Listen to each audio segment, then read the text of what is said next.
Ano po ang most memorable experience niyo po sa mga naging estudyante niyo po dito sa Potrero National School? Actually, ang memorable experience ko nung time nila Aquino, year 2004, yung mga estudyante namin nung time na yun talagang disiplinado.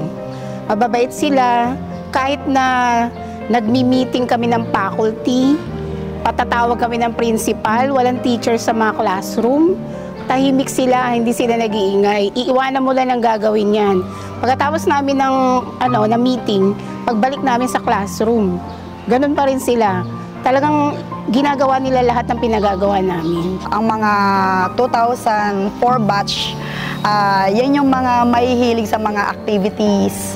At ang mga batang to ay mga napakabait, matatalino at may initiative. Kaya ito na yung naging mother school ko ever since kasi dito na ako nag-start. Kaya wala akong memories na makakalimutan kasi dito ako nag-start.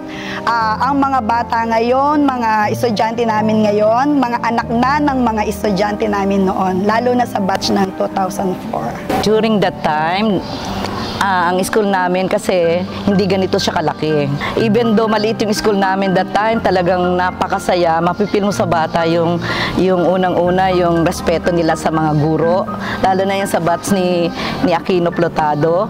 Talagang mga behave sila. Yung respeto nila sa teacher, iba. I'm Mrs. Lucas, a prefect of discipline ng Potrero National High School. Noong panahon noon, batch nila ay mga mababait ang bata.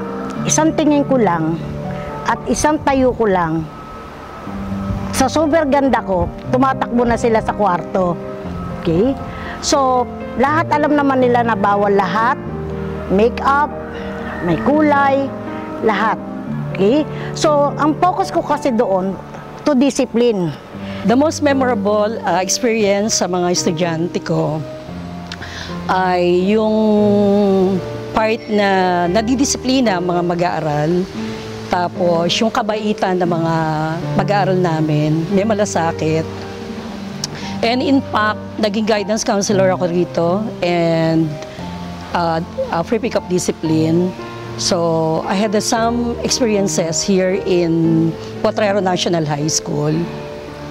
So ang hindi ko rin makakalimutan talaga yung binigyan ako ng oportunidad na maging isang subject coordinator and guidance counselor, pre-pick-up discipline.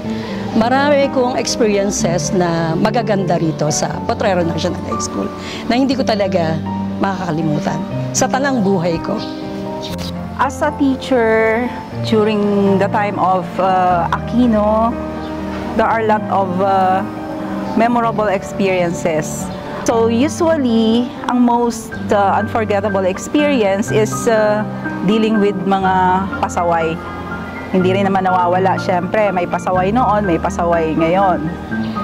And attending to those pasaway, andun na magaguidance sila, syempre kasama ang advisor, kasama ang subject teachers, and then, ayun, patawag ng magulang. Usual na classroom situations. At syempre hindi rin nawawala ng mga unforgettable experience is having time with our favorite students.